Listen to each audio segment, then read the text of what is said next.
ពេលដែលត្រីវារៀងឆ្អិនហើយយើងត្រូវដាក់បន្លែចូលហើយកូរមួយកូរយឺតៗអ្នកនរគ្នាអត់ត្រូវកូរខ្លាំងទេកាលណាយើងស្លត្រីបើកូរខ្លាំងសាច់ត្រីវានឹងបែកកាលណាតែបែកដល់ពេលដែលយើងស្លទៅសម្លឆ្អិនគឺយើងមើលឃើញតែទឹកសម្លហើយនឹងបន្លែមើលទៅអត់គួរឲ្យចង់ញ៉ាំអ្នកនរគ្នាអញ្ចឹងគឺយើងមានតែកូរថ្នមមួយហើយកូរកុំឲ្យប៉ះសាច់ត្រីកុំឲ្យបែកតែបែកទៅគឺយើងលែងចង់ញ៉ាំអីអញ្ចឹងកូរឲ្យគឺក្របមកសតុមកពេលដែលវាភាយក្លិនឈ្ងុយចេញមកយើងត្រូវបើកគម្របមើលឲ្យកូរម្ដងទៀតអ្នកនរគ្នា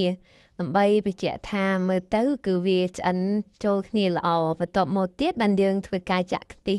ទឹកខ្ទិះទី2ដែលយើងទុកមួយអន្លើមបាញ់មិញណាចាក់ចូលមកដើម្បីយកធ្វើជាទឹកសម្លអ្នកនរគ្នាកុំច្រឡំថាសាឡម្ជូរខ្ទិះយើងកូរខ្ទិះដើមដំបូងហើយតែទឹកទី2យើងដាក់ទឹកជាអ្នកនរគ្នាអត់ទេគឺកាដូដែលយើងនៅសល់ហ្នឹងយើងពូតយកទឹកខ្ទិះឲ្យអស់មកដើម្បីយកមកទុកដាក់ថែមធ្វើជាទឹកសម្លនៅពេលក្រោយ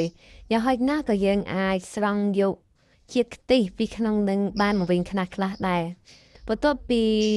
ទុកឲ្យពុះមួយសន្ទុះមកគឺយើងធ្វើការបង់ស្លឹកជីបន្ថែមដើម្បីឲ្យវាមានរសជាតិក្លិនឈ្ងុយហើយនៅនឹងមានស្លឹកខ្ទឹមហើយនឹងជីស្លឹកវែងនិយាយទៅជីទាំងពីរប្រភេទហ្នឹងគឺម៉ាក់ខ្ញុំគាត់បេះនៅក្នុងចង្ការក្រោយផ្ទះហ្នឹងទេវាមិនចំការធំអីទេអ្នកទាំងអស់គ្នាលក្ខណៈទូចមាន4-10ដើមសម្រាប់ញ៉ាំនៅក្នុងគ្រួសារអញ្ចឹងណាហើយម៉ាក់ខ្ញុំក៏គាត់និយាយថាទុកឲ្យវាពុះមកសន្ទុះទៀតចាំយើង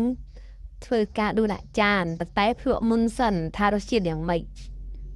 នឹងឥឡូវម៉ាក់ខ្ញុំគាត់ភ្លក់ឯណាអ្នកនរគ្នាខ្ញុំសួរតាមមិនដែរម៉ាក់ថាអូខេញ៉ាំបានឥឡូវដួសដាក់ចាន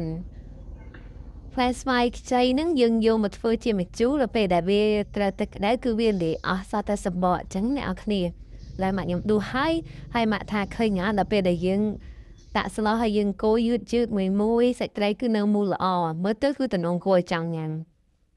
និយាយទៅនៅពេលដែលម៉ាក់ខ្ញុំកំពុងទៅដួសដាក់ចានហ្នឹងគឺក្លិនឈ្ងុយម្ហូបសពនៅពេញក្នុងផ្ទះអ្នកទាំងអស់គ្នាសូម្បីតែប្អូនខ្ញុំទៅថាអង្គុយចាំនៅក្នុងផ្ទះហ្នឹងក៏ស្ទុះចេញមកមើលដែរគាត់ថាក្លិនអីក៏ឈ្ងុយម្ល៉េះ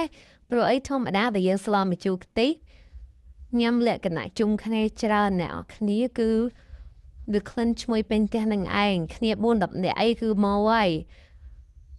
ប៉ុន្តែមហូបតិចប៉ុន្តែគ្នាច្រើនអ្នកនរគ្នាកុំភ័យមហូបតិចមានប៉ុន្តែគ្នា4-5នាក់នៅច្រើនណាស់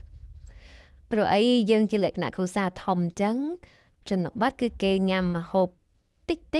ប៉ុន្តែញ៉ាំបាយច្រើនព្រោះអីពួកយើងជាអ្នកធ្វើចំ